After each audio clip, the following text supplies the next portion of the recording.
15 साल का भांजा अपनी मामी के घर पर जाता है और जब उसकी नजर अपनी मामी पर पड़ती है तो उसे देखकर ही पागल हो जाता है। मामी की उम्र 35 साल के करीब थी और मामी देखने में काफी खूबसूरत और जवान थी। मामी का नाम सीमा है और भांजे का नाम राहुल होता है।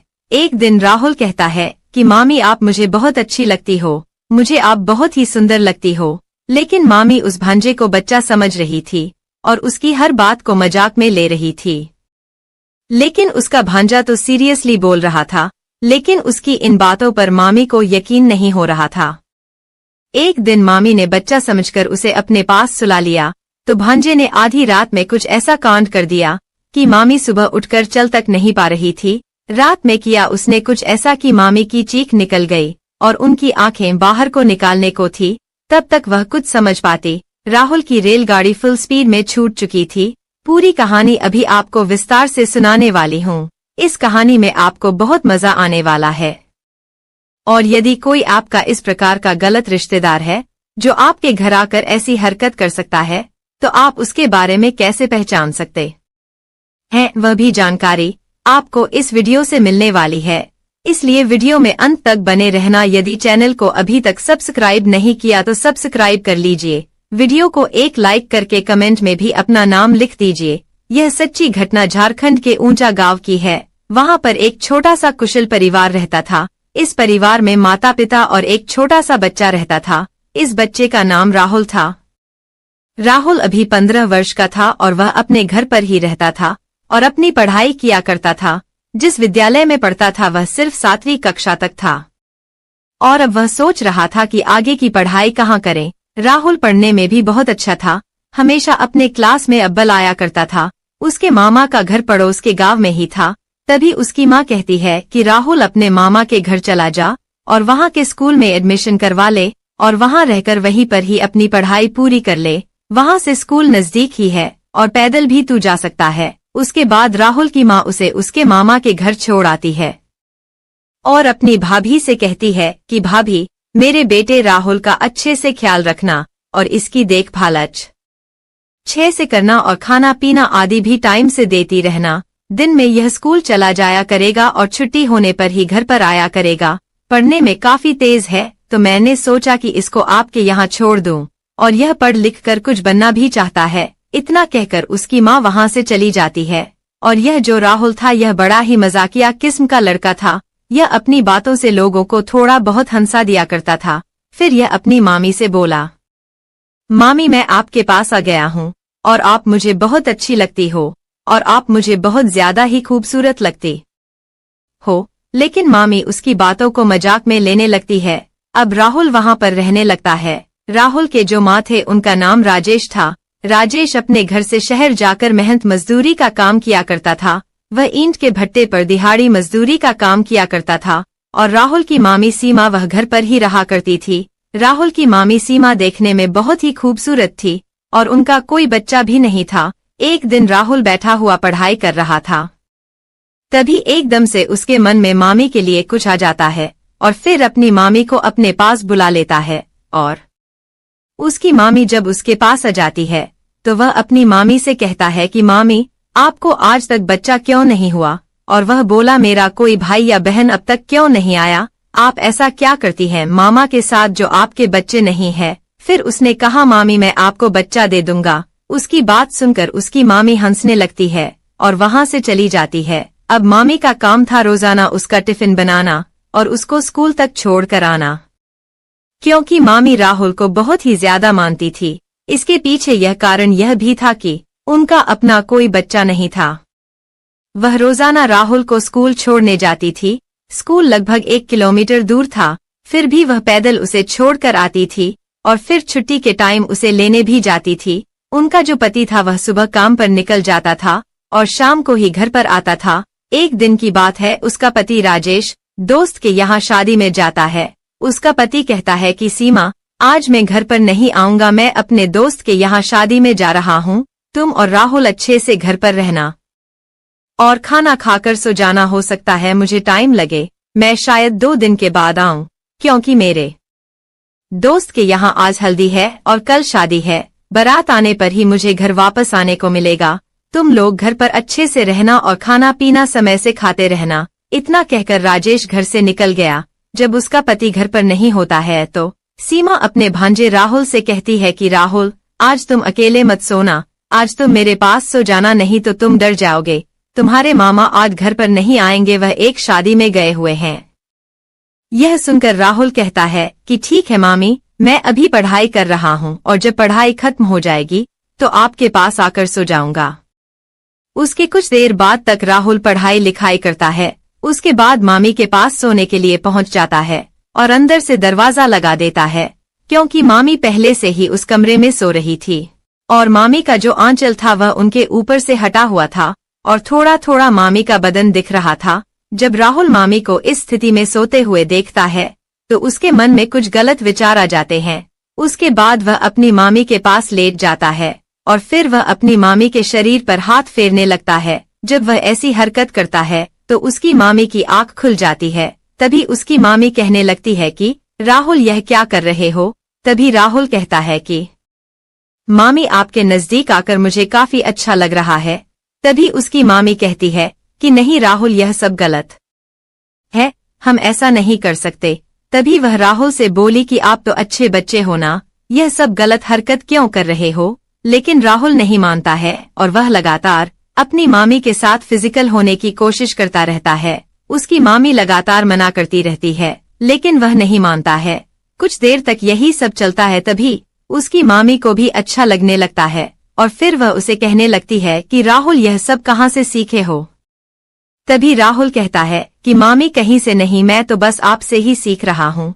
उसके बाद दोनों की इच्छाएं बढ़ने लगती है। फिर राहुल कहता है कि मामी, अब सब्र नहीं हो रहा है और वह मामी को निर्वस्त्र कर देता है और फिर उनके साथ फिजिकल रिलेशन बनाने लगता है। मामी भी इसका भरपूर सहयोग करने लगती है और फिर इन दोनों लोगों के बीच पूरी रात फिजिकल रिलेशन बनते हैं। पूरी रात में लगभग 5 बार यह लोग फिजिकल होते हैं और सुबह तक राहुल अपनी मामी की हालत खराब कर देता है। मात्र 15 साल का यह लड़का मामी को चीखने पर मजबूर कर देता है। अब मामी की हालत खराब हो चुकी थी। फिर वह कहती है कि अब बस करो। फिर यह दोनों लोग वहीं इस बिस्तर पर सो जाते हैं। अगले दिन जब सुबह होती है और मामी जब उठती है तो चल नहीं पाती है। उसको चलने फिरने में बहुत ज्यादा तकलीफ हो रही थी और वह मन ही मन सोच रही थी कि इतनी कम उम्र का लड़का इतना कुछ कर देगा। उसको यह उम्मीद भी नहीं थी, लेकिन मन ही मन उसको काफी खुशी भी हो रही थी। फिर वह राहुल को जगाने के लिए जाती है और राहुल जब उठता है तो अपनी मामी को देखकर मुस्कुराने लगता है और मामी भी मुस्कुराने लगती है और अब दोनों में नजदीकियां बढ़ने शुरू हो जाती हैं। अब दूसरे दिन भी उसका मामा घर नहीं आता है और आज राहुल स्कूल पढ़ाई करने नहीं जाता है। वह अपनी मामी से कहता है कि मामी, आज मेरा स्कूल जाने का मन नहीं है। तभी उसकी मामी कहती है ठीक है मत जाओ, लेकिन मैं जानती हूँ कि तुम्हारा मन क्यों नहीं कर रहा है स्कूल जाने का। फिर वह कहता है कि नहीं मामी, आज मैं घर पर बैठकर ही पढ़ाई करूंगा। चाय नाश्ता करने के बाद वह अपने कमरे में जाता है और मामी से कहता है कि मामी, मैं पढ़ाई करने जा रहा हूँ, अगर आप मुझसे मिलना चाहो तो मेरे पास आ जाना। कुछ देर राहुल पढ़ाई करता रहता है और फिर उसकी मामी सीमा उसके पास पहुंच जाती है। रूम में जाने के बाद दोनों लोग लेट जाते हैं और एक दूसरे के साथ रोमांटिक मूड में बातें करने लगते हैं। उसके बाद दोनों लोग फिर निर्वस्त्र हो जाते हैं और वहीं इस कमरे में फिजिकल होने लगते हैं। राहुल की उम्र काफी कम थी और जब वह अपनी उम्र से बड़ी मामी के साथ फिजिकल रिलेशन बना रहा था तो उसको वह चरम सुख की प्राप्ति हो रही थी जो उसने पहले कभी अनुभव भी नहीं किया था। और इधर उसकी मामी भी उस लड़के के साथ इतना आनंदित महसूस कर रही थी जो उसको उसके पति से कभी महसूस ही नहीं हुआ था और अब उसे यह सब बहुत अच्छा लगने लगा था और फिर वह राहुल का भरपूर साथ देने लगती है। अब दोनों लोग जमकर फिजिकल रिलेशन बनाते हैं और जब थक जाते हैं तो दोनों लेट जाते हैं। अब यही सिलसिला लगातार काफी दिनों तक चलता रहता है। मामा दिन में काम पर चला जाता था और राहुल दिन में स्कूल नहीं जाता था, क्योंकि रात को मामा घर आ जाते थे तो राहुल और उसकी मामी का मिलना नहीं हो पाता था। इसलिए अब राहुल स्कूल नहीं जाता था और दिन भर अपनी मामी के साथ फिजिकल रिलेशनशिप बनाया करता था। इधर राहुल के मामा राजेश को ऐसा लगता था कि मेरा भांजा राहुल स्कूल चला जाता है लेकिन उसको पता ही नहीं था कि उसके पीठ पीछे घर में क्या कार्यक्रम चल रहा है, क्योंकि वह तो उसे एक छोटा बच्चा समझकर अपने घर में रखे हुए था। एक दिन सीमा की थोड़ी तबीयत खराब थी, तो उसका पति राजेश उसे एक डॉक्टर के पास लेकर जाता है। तो डॉक्टर उसे बताता है कि आपके जरिए से बच्चा नहीं हो सकता है, क्योंकि आपके अंदर ही कमी है। उसके बाद राजेश मायूस हो जाता है और दोनों पति पत्नी घर पर पहुंच जाते हैं। और इधर राहुल अपनी मामी के साथ अनेकों बार फिजिकल रिलेशनशिप बनाना शुरू कर देता है, और जैसे ही मौका मिलता वह चौका मार दिया करता था। किचन हो या बेडरूम, वह कहीं भी नहीं चुकता था, और उसकी मामी भी उसके इशारा करते ही पीछे का दरवाजा खोल देती थी। जब राहुल का यह कार्य लगातार चलता रहता है, तो एक दिन सीमा प्रेग्नेंट हो जाती है, और जब लगभग 6 महीने का समय गुजर जाता है, तो उसका पेट बाहर निकलने लगता है। तब उसके पति को इस बात का पता चलता है, तो उसका पति हैरान हो जाता है, और वह अपनी पत्नी सीमा से कहता है कि मुझे तो डॉक्टर ने बताया था कि तुम्हारा कोई बच्चा नहीं हो सकता, तो फिर यह सब कैसे हो गया। अब उसके पति को थोड़ा थोड़ा शक होने लगता है। फिर राजेश अपनी पत्नी सीमा से कहता है कि कल तैयार हो जाना, कल हमें हॉस्पिटल चलना है। सीमा को यह नहीं पता था कि राजेश उसे किस बात के लिए अस्पताल लेकर जा रहा है। राजेश सीमा को अस्पताल लेकर पहुंच जाता है, और वहां पर जब दोनों की जांच होती है, तो पता चलता है कि यह बच्चा राजेश का है ही नहीं, बल्कि किसी और का है। यह सुनकर राजेश हैरान हो जाता है, और फिर सीमा से कहता है कि बता यह बच्चा किसका है। पत्नी से इतना बड़ा धोखा खाकर उसके पैरों तले जमीन खिसक जाती है, क्योंकि वह अपनी पत्नी पर बहुत भरोसा करता था, लेकिन पीठ पीछे उसकी पत्नी ने ही उसके साथ इतना बड़ा धोखा कर दिया था। और फिर वह गुस्से से पूछता है कि बताओ यह बच्चा किसका है। सीमा पहले तो कुछ नहीं बताती है, लेकिन जब राजेश उसे बहुत ज्यादा मारने पीटने लगता है, तो सीमा सब कुछ सच सच बता देती है, और वह कहती है कि यह बच्चा आपके भांजे राहुल का है, वही मेरे साथ फिजिकल रिलेशन बनाते हैं, उसने ही यह सब किया है। इतना सुनकर उसे यह समझ में नहीं आ रहा था कि जो काम मैं नहीं कर सका वह इतना छोटा बच्चा कैसे कर सकता है। फिर राजेश अपनी बहन को फोन करके बुलाता है और सारी बातें उसको बता देता है। अब राहुल की माँ वह कहती है कि जो हो गया उसको बदल नहीं सकते, गलती हो गई है, इसमें कोई अनजान तो है नहीं, दोनों ही अपनी मर्जी से इस गलती को अंजाम दे चुके हैं। लेकिन उसका भाई राजेश कहता है कि अब मैं इसे नहीं अपना सकता, तुम ही इसे अपने घर ले जाओ। उसके बाद राहुल कहता है कि मैं मामी को नहीं छोड़ सकता, और अब मैं ही इन्हें अपने साथ रख लूंगा, मैं उनके बगैर नहीं रह सकता। और सीमा भी यही कहती है कि मैं राहुल के बगैर नहीं रह सकती। फिर राहुल की माँ इन दोनों की जिद के आगे हार जाती है और उन्हें अपने घर लेकर आ जाती है। और फिर धीरे धीरे कुछ समय बीत जाता है और अब 9वां महीना आ जाता है। उसके बाद सीमा को एक सुंदर सा बेटा होता है, और जब इतने छोटे लड़के का एक बेटा होता है तो यह देखकर सारे गांव वाले बहुत ही हैरान हो जाते हैं। और इधर उसका पति राजेश अपने घर में अकेला पड़ जाता है। घर उसको काट खाने को दौड़ता है, अपने घर पर अकेला रहता है, और उधर उसकी पत्नी अपने बच्चों के साथ खुश रहती है। इस कहानी को सुनकर आपको कैसा लगा, इसमें किसकी गलती लगी, अपनी राय कमेंट में जरूर दीजिएगा। मैं आपके जवाब की प्रतीक्षा करूंगी। आपकी राय पढ़कर मुझे बहुत अच्छा लगता है। दोस्तों, इस कहानी को सुनाने का उद्देश्य किसी के दिल को ठेस पहुंचाना नहीं है, किसी की भावनाओं को ठेस पहुंचाना नहीं है, किसी भी प्रकार की अनैतिकता या अश्लीलता को बढ़ावा देना नहीं है। यह कहानी एक शैक्षिक संदेश देकर समाज में हो रहे इस प्रकार के मुद्दों के प्रति जागरूकता लाने के उद्देश्य से प्रस्तुत की गई है। इस कहानी के माध्यम से हम एक शैक्षिक संदेश देकर इस प्रकार की घटनाओं के बारे में जागरूकता फैलाना चाहते हैं, और आशा करते हैं कि सभी लोग अपने अपने घरों में सावधान रहें, सतर्क रहें और सुरक्षित रहें। मिलते हैं किसी और इसी प्रकार की कहानी में। कहानी अगर आपको पसंद आई तो अपने दोस्तों और रिश्तेदारों को ही भेज दीजिएगा। जय हिंद, जय भारत। नमस्ते दोस्तों, आज की इस कहानी में आपका स्वागत है। मैंने कभी सोचा भी नहीं था कि स्कूल से घर लौटने पर मुझे ऐसा नजारा देखने को मिलेगा। मुझे लगा था कि घर पर सिर्फ मैं अकेला ही रहूंगा, लेकिन जो मैंने अपनी सौतेली माँ के कमरे के थोड़े खुले दरवाजे के पीछे जो देखा, उसने मुझे हैरान कर दिया। वो पल इतना अंतरंग और नियंत्रण से बाहर था कि मेरी पूरी दुनिया एक पल में बदल गई। इसके बाद जो हुआ उसने हमारे बीच सब कुछ बदल दिया, कुछ ऐसा जो हम दोनों कभी नहीं भुला सकते। तो दोस्तों, साथ बने रहिएगा, क्योंकि मैं आपको बताऊंगा कि यह सब कैसे एक ऐसी रात में तब्दील हो गया जिसे मैं कभी नहीं भूलूंगा। मैं अभी अभी स्कूल से घर आया था। दिन भर की थकान मुझे ऐसे महसूस हो रही थी जैसे मेरा भारी बैग मेरे कंधों पर लदा हो। घर में अजीब सी खामोशी थी, बस फ्रिज की हल्की सी आवाज गूंज रही थी। देर दोपहर की सुनहरी धूप फर्श पर लंबी किरणें बिखेर रही थी और सब कुछ शांत सुकून भरा लग रहा था। ऐसा लग रहा था कि जैसे मैं बिल्कुल अकेला हूं। फिर मैंने अपना बैग सोफे पर फेंक दिया, ये सोचते हुए कि पहले कुछ खाऊंगा और फिर थोड़ी देर आराम करूंगा, इससे पहले कि कोई और घर आता। जैसे ही मैं रसोई की ओर बढ़ा, एक आवाज ने मेरा ध्यान खींच लिया। एक धीमी आवाज, लेकिन साफ सुनाई दे रही थी। फिर मैं एक पल के लिए रुक गया, समझ नहीं पा रहा था कि मैं क्या सुन रहा हूँ। वो आवाज धीमी थी, जैसे कोई हल्की सी गुनगुनाहट या फुसफुसाहट, लेकिन उसमें कुछ अलग था, कुछ अंतरंग, प्रभावित करने वाला। फिर मैंने और ध्यान से सुना, यह जानने की कोशिश करते हुए कि यह आवाज कहाँ से आ रही थी।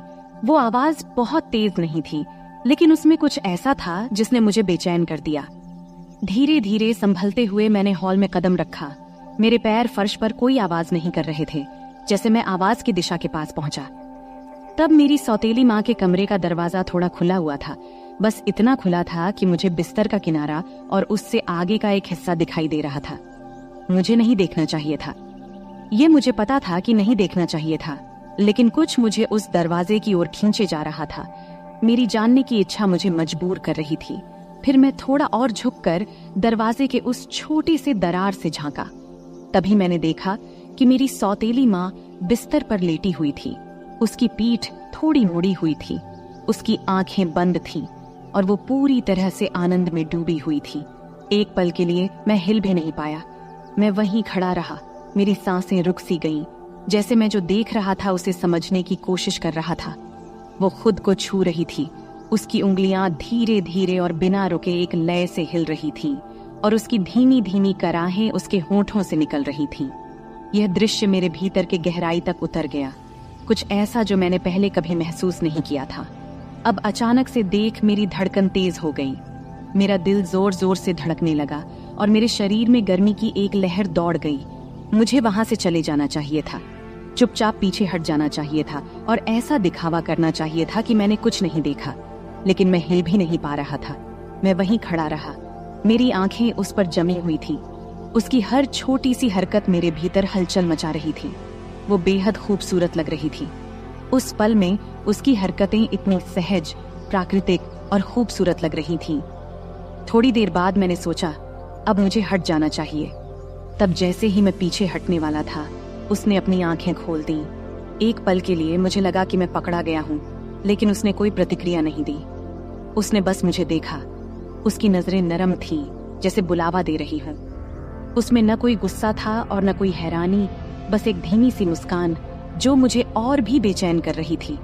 फिर उसने धीरे से कहा, अंदर आओ। उसकी आवाज धीमी और गर्म थी और एक पल के लिए मुझे लगा कि मैंने इसे सुना ही नहीं। लेकिन जब मैं हिला नहीं तो उसने फिर से मुस्कुराते हुए थोड़ी जोर से कहा, अंदर आओ। उस वक्त मेरे पैर खुद ब खुद हिलने लगे, मुझे कमरे में लेकर जा रहे थे। हर कदम के साथ मेरा दिल तेजी से धड़क रहा था। एक अजीब सी डर और उत्साह की भावना मेरे अंदर घूम रही थी। और जब मैं आखिरकार बिस्तर के पास पहुंचा, उसे नीचे से देखा, तो मैंने अपने बीच की उस खिंचाव को महसूस किया जैसे हवा में कुछ भारी हो। तब भी वो कुछ नहीं बोली, बस अपनी गहरी तीखी नजरों से मुझे देखती रही, जैसे मुझे पूरी तरह से पढ़ रही हो। तभी मैंने कुछ बोलने की कोशिश की, लेकिन कुछ बोल नहीं पाया। अपने आवाज को तब मैं निगल सा गया। मेरा मुंह सूख रहा था और मेरे विचार बेकाबू होने लगे थे, लेकिन उसे कोई फर्क नहीं पड़ा। उसने बस धीरे से मेरा हाथ पकड़ा। उसकी छुअन एकदम नरम और कोमल थी, पर उसमें एक दृढ़ता थी। फिर जैसे ही उसने मुझे और करीब खींचा, अब मेरा दिल तेजी से धड़कने लगा था और मेरे पेट में एक अजीब सा तनाव महसूस हो रहा था, जैसे कोई गांठ बंध रही हो। लेकिन इसके साथ ही कुछ और भी था, कुछ ऐसा जो उत्तेजना जैसा लग रहा था, उम्मीद भरा। जब मैं उसके बिस्तर के किनारे बैठा तो उसने मेरा हाथ नहीं छोड़ा, बल्कि उसने धीरे धीरे उसे अपने शरीर पर नीचे की ओर खींचा, अपने नाजुक कूल्हे के घुमाव पर। तब उसकी त्वचा की गर्मी मेरी उंगलियों के जरिए महसूस हो रही थी। जैसे ही मैंने उसके हाथ को अपने हाथ पर महसूस किया, जो मुझे धीरे धीरे और जानबूझकर निर्देशित लग रहा था, उस वक्त मेरी सांसें थम गई थीं। उसकी त्वचा के नीचे उसकी धड़कन, उसकी संतरे का धीरे धीरे उठना और गिरना, सब मैं महसूस कर रहा था। तब उसने धीरे से कहा, डर मत। उसकी आवाज इतनी धीमी थी कि सुनाई नहीं दे रही थी, लेकिन उसमें एक तरह की कोमलता थी जो मेरे दिल को चुभ गई। बस आराम से रहो। फिर मैंने सिर हिलाया। हालांकि मुझे यकीन नहीं था कि मैं अधिक घबराया हुआ था या उत्साहित था। उसकी उंगलियां मेरी उंगलियों में लिपटी हुई थी, मुझे निर्देशित कर रही थी, जैसे हम दोनों एक साथ तालमेल में थे। हर स्पर्श से मेरे शरीर में बिजली की तरह झटका लगता और मैं महसूस कर रहा था कि हमारे बीच का जुड़ाव हर गुजरते पल के साथ और गहरा होता जा रहा था। ये केवल शारीरिक नहीं था, ये कुछ और था, कुछ अंतरंग जो एकदम रियल था। वो पल खींचते चले गए, बाहरी दुनिया फीकी पड़ती गई और बस हम दोनों इस कमरे में रह गए। कुछ ऐसा दे ले रहे थे जो मना था, लेकिन फिर भी सही लग रहा था। समय धीमा हो गया था, हर सांस, हर स्पर्श एक युग की तरह लग रहा था। जैसे जैसे हमारे बीच की बेचैनी चरम पर पहुंचने लगी, उसने मुझे और करीब खींच लिया। उसका शरीर मेरे शरीर से सट गया। तब मैं उसकी त्वचा की गर्मी, उसकी सांसों की गर्मी अपने गले पर महसूस कर रहा था। उसके होंठ हल्के से मेरे कान के पास से गुजरे और उसने फिर से धीरे से फुसफुसाया। उसकी आवाज नरम और हल्की थी। यहीं रहो, उसने धीरे से कहा। उसकी आवाज में एक शांत आग्रह था जिसने मेरा दिल धड़कना बंद कर दिया। मत जाओ। यह सब सुन मैं चाहकर भी नहीं जा सकता था। हमारे बीच का खिंचाव बहुत गहरा था, जुड़ाव बहुत मजबूत था। हम इस पल में बंध गए थे और बाकी सब कुछ साधारण से परे था। मैं धीरे से उसकी ओर झुका। मेरे होंठ उसके होंठों से कुछ इंच की दूरी पर थे। उसकी सांसों की गर्मी मेरी त्वचा पर महसूस हो रही थी। समय जैसे रुक सा गया था, दुनिया ने जैसे अपनी सांस रोक रखी हो, क्योंकि हम दोनों एक ऐसी चीज के किनारे पर थे जिसे हम दोनों नकार नहीं सकते थे।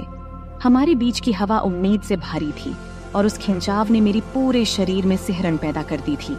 फिर जब मुझे लगा कि अब यह पल टूट जाएगा, तभी उसने मेरी ओर झुककर अपने होंठ मेरे होंठों से हल्के से छुआ दिया। उस हल्के से स्पर्श ने मेरे अंदर फिर से गर्मी की लहर दौड़ा दी। शुरुआत में यह हल्का था, जैसे हम दोनों इसे महसूस कर रहे हों, लेकिन फिर यह गहरा हो गया। उसके होंठ मेरे होंठों पर और मजबूती से दबे। उसका हाथ अभी भी मेरा मार्गदर्शन कर रहा था, मुझे दिखा रहा था कि वह क्या चाहती थी और हम दोनों क्या चाहते थे। वह चुंबन धीमा, कोमल था। उसमें एक ऐसी चाहत थी जो केवल हम ही समझ सकते थे। ऐसा लग रहा था जैसे हम दोनों ने जो कुछ भी दबा रखा था, वह उसी पल में बह रहा हो। हर स्पर्श, हर सांस, हर धड़कन एक साथ टूटते जा रहे थे, जैसे हम आखिरकार उस बेचैनी के सामने झुक गए थे जो हम दोनों के बीच बन रही थी। हम यूं ही एक दूसरे में लिपटे हुए बहुत देर तक रहे। बाहर की दुनिया भूल ही गए थे।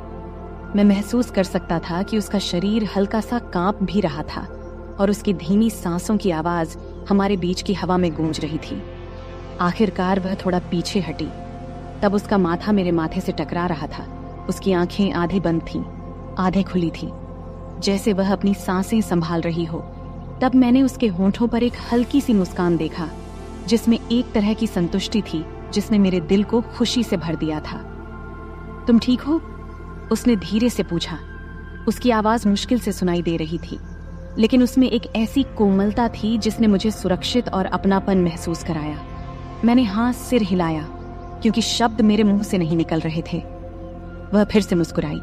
उसकी उंगलियां मेरे बालों के बीच हल्के से गुजरते हुए उसने एक बार फिर मेरी ओर झुककर मेरे गाल पर हल्के से अपने होंठ छुआ दिए और फिर पूरी तरह से पीछे हट गई। कमरे में अब एक गर्म, शांत माहौल था। जो तनाव पहले था, वह अब एक कोमल, चमकदार संतुष्टि में बदल गया था। हम दोनों ने काफी देर तक कुछ नहीं कहा, बस यूं ही बैठे रहे। हमारी सांसें धीरे धीरे सामान्य हो रही थीं। हमारे बीच की गर्मी अब कुछ और नरम, अधिक अंतरंग हो गई थी। फिर उसने अपना सिर मेरे कंधे पर रख दिया और मैंने अपना हाथ उसके चारों ओर लपेट लिया और उसे करीब खींच लिया, जैसे हम इस धीमी ढलती रोशनी में बैठे थे। घर की हल्की फुल्की आवाजें हमें घेर रही थीं।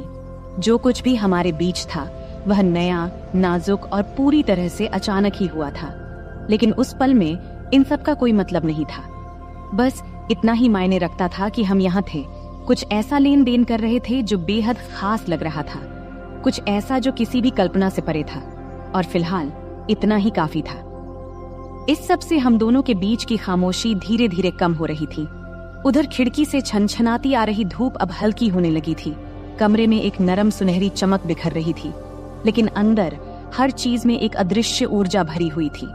जो कुछ भी अभी हुआ था उसकी गहराई वातावरण में बनी हुई थी, और भले ही हम दोनों में से कोई कुछ बोल नहीं रहा था, लेकिन ऐसा लग रहा था मानो हम दोनों किसी ऐसे पल का इंतजार कर रहे थे जो अभी तक पूरी तरह से वह हुआ ही नहीं हो। मैं महसूस कर सकता था कि उसका शरीर मेरे मुकाबले थोड़ा आराम करने लगा था, लेकिन जिस तरह से वह मुझसे और करीब आ रही थी, उसका हाथ धीरे धीरे मेरे सीने पर टिका हुआ था। ये साफ था कि हमारे बीच जो भी शुरू हुआ था वह अभी खत्म नहीं हुआ था। मेरा दिल अभी भी तेजी से धड़क रहा था। एक अजीब सी उत्तेजना और घबराहट मेरे भीतर दौड़ रही थी। उसकी उपस्थिति का हर हिस्सा मेरी चेतना पर हावी था। उसकी धीमी सांसें, उसकी त्वचा की गर्मी जो मेरी त्वचा के संपर्क में थी, और उसके परफ्यूम की हल्की खुशबू जो अभी भी हवा में बसी हुई थी। तभी उसने हल्के से अपना सिर घुमाया, तब उसके होंठ मेरे गले के पास हल्के से छू गए, जिससे मेरे शरीर में सनसनी दौड़ गई। वह स्पर्श हल्का था, मानो मैं वहां था ही नहीं, लेकिन उसने मेरे भीतर कुछ जगह सा दिया, एक धीमी जलती हुई चाहत। मैंने कुछ पल के लिए अपनी आंखें बंद कियां, फिर उस एहसास को अपने भीतर समाने दिया। फिर मैंने उसकी ओर देखा, तब उसकी आंखें मेरी आंखों से मिलीं, और इस बार उसकी निगाह में कुछ अलग था, कुछ गहरा, अधिक तीव्र। पहले की नरमी अभी भी वहां थी, लेकिन उसके नीचे एक भूख छिपी हुई थी जो मेरी ही तरह महसूस हो रही थी। उसने एक शब्द भी नहीं कहा, लेकिन जिस तरह से उसकी उंगलियां मेरी शरीर पर हल्के हल्के घेरे बना रही थीं, उसने मुझे सब कुछ बता दिया। फिर मैंने आगे बढ़कर उसके होंठों को फिर से छुआ, लेकिन इस बार कोई हिचकिचाहट नहीं थी, कोई सीमाओं को परखने की कोशिश नहीं थी। यह चुंबन गहरा था, अधिक तीव्र, मानो वह चाहत जो हम दोनों ने अब तक रोकी हुई थी आखिरकार बाहर निकल आई थी। उसकी उंगलियां भी मेरे सीने पर सरकने लगीं। फिर उसकी उंगलियां मेरी शर्ट के कपड़े में कस गईं, जैसे वह मुझे और करीब खींच रही हो, और मैं महसूस कर सकता था कि उसका शरीर मेरे खिलाफ प्रतिक्रिया दे रहा था। उसकी हल्की सी मोहकता मेरे होश उड़ा रही थी। ये पल जितना रोक रहा था, उतना ही अधिक नशा भी चढ़ा रहा था। यह बात अलग थी कि वह मेरी सौतेली माँ थी, लेकिन जो हमेशा मेरी पहुंच से बाहर थी, अब वही हमारे बीच के संबंध को और भी खतरनाक बना रही थी, और मैं भी खुद को उसको चाहने से रोक नहीं पा रहा था। जब उसके हाथ मेरे गले के पीछे सरक गए, तब वह मुझे और नीचे खींचते हुए, जब वह बिस्तर पर अपनी स्थिति बदल रही थी, तब उसका शरीर तकियों पर आराम से लेट गया और वह मुझे अपनी ओर खींच रही थी। मैं उस खिंचाव का पीछा करता रहा, जो अब बहुत मजबूत हो चुका था, और जल्द ही मैं उसके ऊपर खुद को झुका हुआ पाया। अपने हाथों से खुद को संभालते हुए उसे देखता रहा। मेरी सांसें हल्की और तेज हो रही थीं। उसकी ऑरेंज भी तेजी से ऊपर नीचे हो रही थीं, लेकिन उसकी आंखें मेरी आंखों में ही टिकी हुई थीं, और उस पल में हमारे बीच की गर्माहट को महसूस किया जा सकता था। फिर उसने अपना हाथ ऊपर उठाया, हल्के से मेरे बॉडी की रेखा को छुआ, फिर उसने मुझे नीचे खींचा। तब हमारे होंठ एक और गर्मजोशी भरे चुंबन से मिल गए। इस बार उसके हाथ आजाद घूम रहे थे, मेरी पीठ, मेरे कंधे, हर जगह का पता लगाते हुए मुझे और करीब खींच रहे थे, जब तक कि हमारे बीच अब कोई दूरी नहीं बची थी। उसके शरीर की गर्मी मुझे जला रही थी, और मैं उसके दिल की धड़कन महसूस कर सकता था, जो मेरी ही तरह तेजी से धड़क रही थी, जो मेरे लिए धड़क रही थी। तब मैंने अपना हाथ उसकी कमर पर नीचे की ओर सरकाया, उसकी त्वचा की नरमाहट को अपनी उंगलियों के नीचे महसूस किया, और जब मैंने उसकी शर्ट के किनारे पर पहुंचकर थोड़ी देर के लिए रुका, यह सोचकर कि कहीं मैं कोई सीमा पार तो नहीं कर रहा हूं, लेकिन उसने खुद को तब भी नहीं रोका, बल्कि उसने हल्का सा अपनी पीठ को मोड़ा, स्पर्श को और उत्साहित करते हुए। उसका शरीर मेरे शरीर की ओर प्रतिक्रिया दे रहा था, जिससे उसका कोई संदेह नहीं रहा था कि वह क्या चाहती थी। जब मेरी उंगलियां कपड़े के नीचे सरक गईं, और जब मैंने उसकी त्वचा की गर्माहट पर हाथ रखा, तो मैंने उसकी हल्की सी आहट सुनी, एक आवाज जिसने मेरे भीतर एक नई गर्माहट भर दी। तब उसके हाथ मेरे बालों में उलझ गए, मुझे और करीब खींचते हुए उसने चुंबन को और गहरा किया। उसके होंठ थोड़े खुले थे, मुझे अंदर बुलाने के लिए। उसकी स्वाद मादक थी, और मैं उसके शरीर में बसी हुई तानव को देख सकता था। जिस तरह से वह मेरे नीचे हिल रही थी, उसके हर स्पर्श में एक ऐसी तीव्रता थी कि अब और कुछ सोचना असंभव हो गया था। हम अब एक दूसरे में पूरी तरह खो चुके थे। हमारे बीच की हर दीवार गिर रही थी, जैसे हम उस चाहत को पूरा कर रहे थे जो आग इतने समय से सतह के नीचे सुलग रही थी। अब वापसी का कोई रास्ता नहीं था। इस एहसास का भार वातावरण में था, लेकिन हम में से किसी ने इसकी परवाह नहीं किया। केवल यह पल, ये जुड़ाव और ये अटूट खिंचाव जो हमें एक दूसरे की ओर खींच रहा था, यही अब मायने रखता था। उसके हाथ हर जगह थे, मेरे कंधों, बाजुओं और सीने की रेखाओं को महसूस कर रहे थे, मानो वह मुझसे भर नहीं पा रही थी। और मैं भी वैसा ही महसूस कर रहा था। जितना मैं उसे छूता, उतना ही मैं उसे और चाहता, और इस सब की तीव्रता लगभग असहनीय हो रही थी। ऐसा लग रहा था जैसे हम बहुत समय से खुद को रोक रहे थे, और अब जब दरवाजे खुल गए थे तो हमें बहा ले जाने वाली इस बाढ़ को रोकने का कोई तरीका नहीं था। उसने मेरे होंठों पर हल्की सी आह भरी, उसकी उंगलियां मेरे बालों में कस गईं और उसने अपना शरीर मेरे खिलाफ दबाया। और फिर उसकी उस आहट से मेरे भीतर एक नई चाहत की लहर दौड़ गई। मैं भी उससे भर नहीं पा रहा था। उसकी महक, उसका स्वाद और उसके शरीर का एहसास मेरे नीचे था। मेरे शरीर का हर हिस्सा जल रहा था, और मैं जानता था कि अब कोई वापसी नहीं थी। अब इस पल के बाद तो बिल्कुल नहीं। फिर मैंने पल भर के लिए खुद को पीछे खींचा, उसकी आंखों में देखा, जैसे मुझे यह सुनिश्चित करना था कि वह अभी भी मेरे साथ है या नहीं। तब मैंने उसकी आंखों में देखा, वह मुझे उतना ही चाहती है जितना कि मैं चाहता था। लेकिन उसकी आंखों में जो दिखा, उसने मुझे सब कुछ बता दिया। वहां कोई झिझक नहीं थी, कोई दूसरा विचार नहीं था। बस वही जलती हुई भूख जो शुरुआत से ही थी, मुझे आगे बढ़ने के लिए प्रेरित कर रही थी। बिना कुछ कहे उसने फिर से मेरा हाथ थामा। उसकी उंगलियां मेरी शर्ट के सामने कस गईं। फिर मुझे अपने पास खींच लिया। उसकी हल्की सी जल्दबाजी, और जब हमारे होंठ फिर से मिले तो मैंने खुद को पूरी तरह से इस पल में खो दिया। हर संदेह, हर डर को छोड़ते हुए और उस चाहत को पूरा करते हुए जो हमारे बीच तब से बन रही थी जब से मैं उस कमरे में आया था। हमारे बीच की तनातनी बिजली की तरह थी। हर स्पर्श, हर चुंबन हमें उस सीमा के और करीब धकेल रहे थे। उसका शरीर मेरे नीचे हिल रहा था, उसके हाथ मेरी त्वचा पर घूम रहे थे जैसे वह मुझसे भर नहीं पा रही थी, और उसकी सांसों की आवाज कमरे में गूंज रही थी, मुझे और भी ज्यादा पागल कर रही थी। अब हम पूरी तरह से एक दूसरे में खो गए थे, उस जुनून में उलझे हुए थे जिसने हमें पूरी तरह से अपने कब्जे में ले लिया था, और अब कोई वापसी नहीं थी। तब मैंने उसकी उंगलियों को अपने सीने पर महसूस किया। उसका स्पर्श मेरे शरीर में सनसनी पैदा कर रहा था, जैसे वह मुझे और करीब खींच रही हो। फिर भी उसका शरीर मेरे नीचे तनाव से भरा हुआ था, जैसे और चाहने की गुहार कर रहा हो, और मैंने उसे वह सब दिया। हर स्पर्श, हर चुंबन, हर फुसफुसाए हुए शब्द ने हमें इस पल में और गहरा उतारा। यह पल लगभग असहनीय था। हमारे बीच की तनातनी एक चरम पर पहुंच गई थी, मानो हम किसी गहरे और अधिक तीव्रता की ओर बढ़ रहे हों। लेकिन हम अभी जाने के लिए तैयार नहीं थे। हम वहीं रुके रहे, उस किनारे पर, हर स्पर्श, हर चुंबन का आनंद लेते हुए, जबकि हमारे बीच की गर्मी बढ़ती जा रही थी। यहाँ तक कि ऐसा महसूस हो रहा था कि हम दोनों इस तीव्रता से फट जाएंगे। अब मैं उसे अपने नीचे कांपते हुए महसूस कर सकता था। उसकी सांसें छोटी और टूटी फूटी हो रही थीं, जैसे वह मुझसे चिपकी हुई थी। उसका शरीर मेरे खिलाफ इस तरह दबा हुआ था जिससे मेरा सिर चकरा रहा था, और मैं जानता था कि वह भी वही महसूस कर रही थी, वही असहनीय तनातनी, वही राहत की बेताबी। लेकिन हम अभी वहां नहीं थे जहां होना चाहिए था, बल्कि हम अभी भी उस किनारे पर रुके थे, उस पल को खींचते हुए, उम्मीद को थोड़ा और बढ़ने देते हुए, जब तक कि वह सहन करने के काबिल न रहे।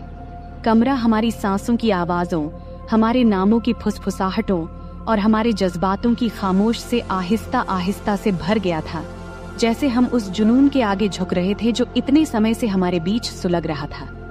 यह पल परफेक्ट था, हमारे बीच का यह जुड़ाव, और जब मैंने उसे अपने करीब खींचा, हमारे शरीर एक साथ एक तालमेल में चल रहे थे, तब मुझे पता था कि इसके बाद कुछ भी वैसा नहीं रहेगा। फिर हमने एक सीमा पार कर ली।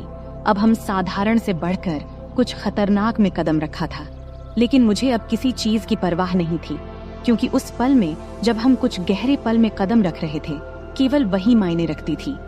उसका स्पर्श, उसका चुंबन, उसके शरीर का एहसास, जैसे हम पूरी तरह से एक दूसरे में खो गए हों। और जब हम आखिरकार खुद को एक दूसरे में जाने देने लगे, चूंकि मुझे पता था कि यह तो बस अभी शुरुआत थी। तो दोस्तों, यह थी हमारी आज की छोटी सी कहानी। आपको यह कहानी कैसी लगी, कमेंट करके जरूर बताएं। अगर आपको यह कहानी पसंद आई हो तो इसे लाइक करें और अपने दोस्तों के साथ शेयर करें। आगे भी ऐसी ही रोमांचक कहानियों के लिए हमारे चैनल को सब्सक्राइब करें और बेल आइकन दबाना न भूलें, ताकि आप हमारी कोई भी कहानी मिस न करें। धन्यवाद। यह कहानी केवल काल्पनिक है। इसका उद्देश्य किसी भी प्रकार की गलतफहमी पैदा करना नहीं है। नमस्ते दोस्तों, आपका स्वागत है हमारी आज की कहानी में। मैं रोहन हूँ और मेरी उम्र 26 साल है। अभी मेरी शादी तो नहीं हुई है, लेकिन मेरी भाभी मुझ पर ही रहती है। मैंने कभी सोचा नहीं था कि मेरी भी कहानी होगी, लेकिन किस्मत को कुछ और ही मंजूर था। उसने ऐसी कहानी गढ़ दी कि जिसे सुनकर आपके रोंगटे खड़े हो जाएंगे। चलिए दोस्तों, कहानी में आगे बढ़ते हैं। मैं एक मेडिकल की दुकान में काम करता हूँ। घर पर मैं और मेरी भाभी ही रहते हैं। मेरे माता पिता और बड़े भाई कोरोना में गुजर गए। तब से मैं और मेरी भाभी साथ ही रहते हैं। वैसे मेरी एक बहन भी है जो मुंबई में रहती है। उसकी अभी शादी नहीं हुई है। वह छुट्टी में घर आती है। तब खिचड़ी के पर्व का समय था। खिचड़ी का पर्व मतलब घर की लोग गंगा नदी में स्नान करते हैं, सूर्य भगवान की पूजा करते हैं और तिल, गुड़, चूड़ा, दही और खिचड़ी का प्रसाद बांटते हैं। और इन दिनों में खूब मस्ती भी होती थी। तब मेरी भाभी अकेले यह सब नहीं कर पाती, इसीलिए मेरी बहन छुट्टी लेकर घर आ गई थी।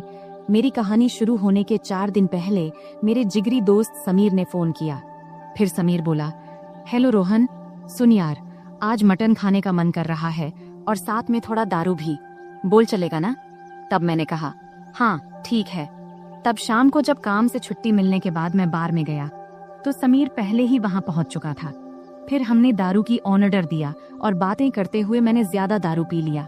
समीर ने कहा, यार बस हो गया, अब चल घर चलें। तब मैं थोड़ी ज्यादा पी चुका था, इसलिए उठते समय थोड़ा डगमगा रहा था। तब घर पहुंचकर गाड़ी खड़ी करते समय मुझे स्टैंड नहीं मिल रहा था। जैसे तैसे करके मैं अंदर आया और देखा कि हॉल में नाइट रेड बल्ब जल रहा था, जिससे मुझे सब धुंधला दिख रहा था। तब जैसे ही मैं कमरे की ओर बढ़ा, मैंने देखा कि सोफे के नीचे चटाई पर कोई सो रहा है। फिर पास जाकर मैंने देखा, वह तो मेरी बहन रिया काले गाउन पहने सो रही थी। तब मुझे लगा कि वह मेरी भाभी है। शायद वह मेरी इंतजार करते करते वहीं सो गई थी। तब दारू के नशे में मैंने बहन को सीधा किया। तब भी वह सो रही थी। फिर मैंने सोचा कि अगर वह उठेगी तो चिल्लाएगी, इसलिए मैंने पहले ही तैयारी कर लिया। तब उसने थोड़ा हिलकर उठने की कोशिश किया, लेकिन मैं उसे नीचे धकेलता रहा। तब भी मेरी बहन उठने की कोशिश करती रही, लेकिन मेरे जोश के कारण वह उठ नहीं पाई। दोस्तों, तब वह कुछ मिनटों तक वह चुपचाप लेटी रही। जब उसने कोई हरकत नहीं की तो मैं भी शांत हो गया। हमेशा की तरह ज्यादा देर तक नहीं रुका, जल्दी ही उठकर एक तरफ लेट गया और सो गया। फिर सुबह के 4 बजे के करीब जब मुझे पेशाब के लिए उठना पड़ा तो मैं खुद को अस्वस्थ महसूस कर रहा था। तब नशा कुछ कम हो गया था।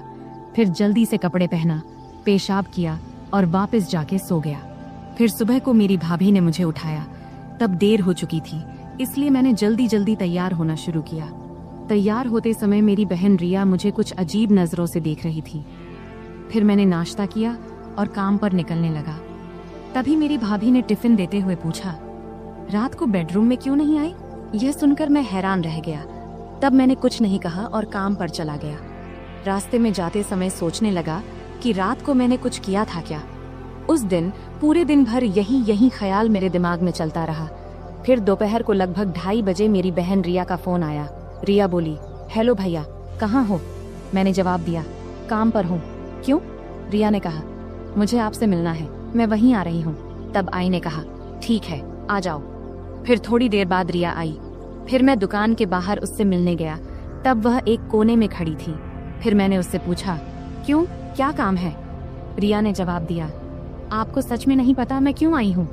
तब मैंने कहा, पहले ही मेरा सिर दर्द कर रहा है। तब रिया बोली, भैया किस बात से आपका दर्द हो रहा है? ज्यादा सोने से या कुछ और? तब मैंने जवाब दिया, रात को ज्यादा सोने से। तभी रिया बोली, या फिर कुछ और करने से भैया? तब उसके सवालों से मुझे समझ में आया कि रात को कुछ जरूर हुआ था। उसने आगे कहा, तुम्हें सच में नहीं पता कि रात को क्या हुआ? तब उसकी बातों में गुस्सा नहीं था, लेकिन एक अजीब सा एहसास था। फिर मैंने माफी मांगते हुए कहा, मुझे माफ कर दो, नशे में ऐसा हो गया। फिर मैं उसके पैरों में गिरने लगा, लेकिन उसने मुझे रोक दिया। रिया बोली, अरे क्या कर रहे हो भैया, लोग क्या कहेंगे? मैंने कहा, क्या करूं, मुझसे गलती हो गई। इस पर रिया बोली, रात को जो हुआ वह अब हो चुका है। पहले तो मुझे बहुत बुरा लगा, लेकिन फिर मैंने सोचा मैं भी एक औरत हूँ, मुझे भी वो सब चाहिए। इस पर तुरंत ही मैंने कहा, तुम्हारा क्या मतलब? रिया बोली, देखो भैया, मैं साफ साफ कह रही हूँ, रात को तुम मुझसे नजदीक आए, अब तुम्हें ही मुझे पूरा करना होगा। अब मैंने तुम्हारी भलाई के लिए दवाई भी ली है। मैंने कहा, लेकिन तुम मेरी बहन हो, ऐसा कैसे हो सकता है? रिया बोली, मैंने कई कहानियां पढ़ी हैं जिसमें भाई बहन का ऐसा रिश्ता होता है। मैं तुम्हें रोक नहीं रही हूँ, लेकिन अगर तुम मना करोगे तो मैं बाहर ही चली जाऊंगी। ये सुनकर मैंने कहा, ठीक है, लेकिन घर पर भाभी के रहते ये सब कैसे होगा? रिया बोली, मैंने उसे मायके जाने के लिए तैयार कर लिया है। रात को वह तुमसे पूछेगी तो तुम उसे जाने देना, फिर हम बात करेंगे। इस तरह मेरी भाभी अपने मायके चली गई और मैं सोचता रहा कि अब क्या करूं हमारे रिश्ते में। तब मैंने मोबाइल में बहन के कुछ फोटो देखने लगा। उसमें मुझे सब कुछ दिखा, लेकिन एक दिक्कत थी कि खिचड़ी के 14 दिनों में कैसे और क्या करेंगे। फिर मैंने गूगल पर सर्च किया। वहां मुझे पता चला कि अगर आपने उपवास रखा है तो कुछ नहीं करना चाहिए, लेकिन तब मेरे और बहन के उपवास नहीं थे। इससे हमारा रास्ता साफ हो गया। फिर जब रात को काम से लौटकर घर आया, फिर खाना खाते वक्त बहन ने बात छेड़ दी। वह बोली, सुनो भैया, भाभी कह रही है कि उसे मायके कितने दिन तक रहना है। मैंने पूछा, कितने दिनों के लिए बोली हो? रिया बोली, पूरे 14 दिनों के लिए। इस पर मैंने कहा, ठीक है, भाभी का थोड़ा आराम भी हो जाएगा, इससे भाभी भी खुश हो जाएगी और तुम भी। फिर खाना खत्म होने के बाद बहन ने बर्तन साफ किया और बाकी काम निपटाने लगी। वैसे यह सब काम मेरी भाभी का होता था, लेकिन अब उसके गैर मौजूदगी में यह सारा बहन को करना पड़ रहा था। अब बर्तन धोने के बाद रिया मेरे पास आकर बैठ गई। फिर रिया बोली, नाराज तो नहीं हो ना भैया तुम? मैंने कहा, नहीं नहीं, पहले मुझे गलत लगा, लेकिन बाद में सोचा कि अगर तुम तैयार हो तो मुझे क्या दिक्कत होगी। रिया बोली, तो आज रात? मैंने कहा, ठीक है, आज रात ही बात कर लेता हूँ, ताकि तुम भी आराम से रहो और मैं भी। तब हम दोनों ने सारे काम निपटाकर टीवी देखने बैठ गए। तभी रिया ने मुझे एक प्यारी सी मुस्कान दी और अंदर चली गई। तब मैंने अपने मन में कहा, अब रिया नहीं मानेगी, आज की रात बच्चे की जान लेके ही मानेगी। तब कुछ देर तक तो मैं वही बैठा रहा और रिया के बारे में सोचता रहा। फिर उठा और कमरे में चला गया। कमरे में घुसते ही एक सुखद गुलाबों जैसी खुशबू आई। तब माहौल बहुत अच्छा बना हुआ था। मैं बेडरूम में गया तो देखा कि बहन लाल रंग की साड़ी पहने हुई थी। तब वह बहुत सुंदर लग रही थी। तब मैं उसके पास गया, फिर हमारी आंखें मिलीं और हम दोनों थोड़े परेशान हो गए। तभी रिया बोली, अरे धीरे। मैंने कहा, इतनी मेहनत तो भाभी ने भी नहीं की थी जितनी तुम मर रही हो। फिर हम लगभग 15 मिनट तक इसी तरह बातें करते रहे। फिर मैंने उसे लिटा दिया। तभी रिया ने कहा, क्या यह सब ठीक तो रहेगा ना? इस पर मैंने कहा, रिया, यह सब पहले सोचना चाहिए था ना। खैर, अब तुम जैसा चाहो। फिर वह मेरे पास आकर लेट गई। तब उसने तेल की एक बोतल पास रखी थी। फिर मैंने उसे थाम लिया। रिया बोली, अब क्या? मैंने कहा, कुछ नहीं, चलो शुरू करते हैं। तब रिया ने मुझसे कहा कि उसका सपना था कि वह अपने पति या किसी दोस्त के साथ ऐसा करे, लेकिन उसका नसीब अच्छा था कि उसका सपना मेरे साथ पूरा हुआ। अब मेरी बहन वापस मुंबई चली गई है। अब जब भी पर्व त्योहार आता है तो पर्व के बहाने से वह मेरे पास आ जाती है। अब तो मेरी भाभी भी गर्भवती हो गई है और रिया ने इस समय उनकी बहुत मदद की है। वह भी एक अलग ही कहानी है, फिर कभी सुनाएंगे। तो दोस्तों, यह थी हमारी आज की छोटी सी कहानी। आपको यह कहानी कैसी लगी कमेंट करके जरूर बताएं। अगर आपको यह कहानी पसंद आई हो तो इसे लाइक करें और अपने दोस्तों के साथ शेयर करें। आगे भी ऐसी ही रोमांचक कहानियों के लिए हमारे चैनल को सब्सक्राइब करें और बेल आइकन दबाना न भूलें, ताकि आप हमारी कोई भी कहानी मिस न करें। धन्यवाद।